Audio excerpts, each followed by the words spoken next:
Ustaad Bhagat Singh pre release వేడుకలకి వచ్చిన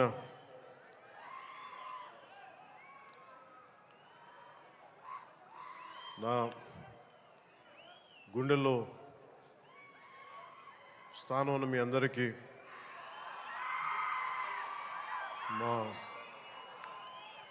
దీన్ని టీవీలో చూస్తున్న తెలుగు ప్రజలందరికీ మీ అందరికీ నా హృదయపూర్వక నమస్కారం.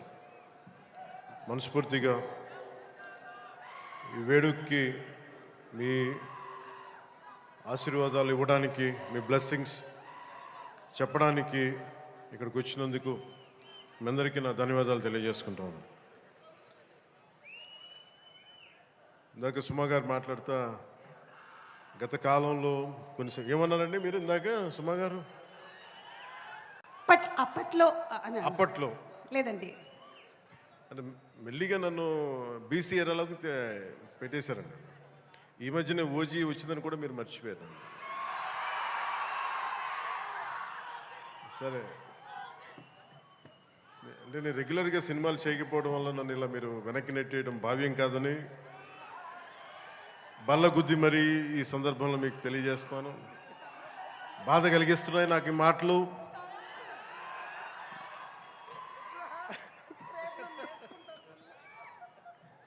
సరదాగా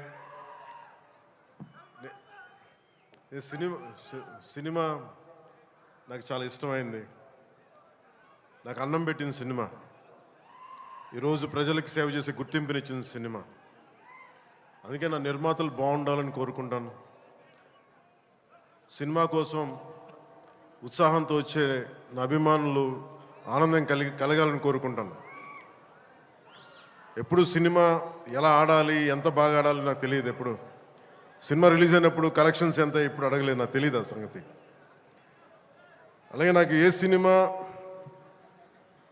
బాగుండాలని కోరుకుంటాను. నేను ఎప్పుడు తెలుగు సినిమా, తమిళ సినిమా ఇలా చూడండి. నేను ఇండియన్ సినిమా అనుకుంటాను. ఎప్పుడు నేను భారతీయ చిత్ర పరిశ్రమ అనుకుంటాను తప్ప ఈ తెలుగు, తమిళ్ లేదంటే హిందీ ఇట్లా అనుకోని ఎప్పుడు. అలాంటి తెలుగు చిత్ర పరిశ్రమ ఈరోజు భారతదేశంలో ప్రపంచవ్యాప్తంగా అది ఆస్కర్ దాకెళ్ళి ఇది మన తెలుగు చిత్ర పరిశ్రమ తాలూకు గ్రేటెస్ట్ అచీవ్మెంట్ అది. అలాంటి తెలుగు చిత్ర పరిశ్రమలో నాకు చిన్నపాటి భాగస్వామ్యం ఉన్నందుకు చాలా ఆనందంగా ఉంటుంది. ఎప్పుడు నా నిర్మాతలు బాగుండాలని కోరుకుంటాను. నా దర్శకులు, నా రైటర్స్, వాళ్ళు రాసిన కథని నేను ఎంత బాగా చేయాలని అనుక్షణం తపన పెడతాను. కానీ రిజల్ట్స్ ఎప్పుడు మన చేతిలో ఉండవు. ఒకసారి నేను ఎప్పుడు సినిమాలు నాకు పదే చాలా సందర్భాలు చెప్తూ ఉంటాను. నా వరకు ఒకే హీరో, అది మెగాస్టార్ చిరంజీవి గారు. సో ఎవరైనా నన్ను మెచ్చుకుంటా ఉంటే నాకు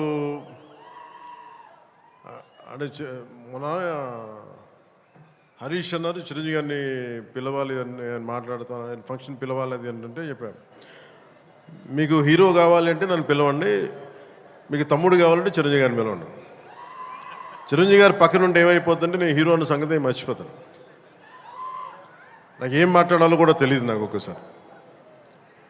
అలాంటిది అన్నయ్య చిరంజీవి గారు మనస్ఫూర్తిగా ఈరోజు ఉస్తాద్ భగత్ సింగ్ ట్రైలర్ చూసి ఆయన ట్వీట్ చేసింది ఇందాకే చూపించారు. ఇందాక నాకు అన్నయ్య చిరంజీవి గారికి మనస్ఫూర్తిగా నా ధన్యవాదాలు తెలుపుతున్నాను. అలాగే మన రామ్ చరణ్, తను కూడా ట్వీట్ చేసినందుకు మనస్ఫూర్తిగా నా ధన్యవాదాలు తెలుపుతున్నాను. అలాగే దర్శకులు బుచ్చిబాబు గారు, పిఠాపురం నివాసి, సో వారికి కూడా మనస్ఫూర్తిగా నా ధన్యవాదాలు తెలుపుతాను. సినిమా స్టార్ట్ చేసేటప్పుడు ఎప్పుడు కూడా చాలా అద్భుతంగా రావాలి, 10 మందికి డబ్బులు రావాలని ప్రయత్నం చేస్తూ ఉంటాం.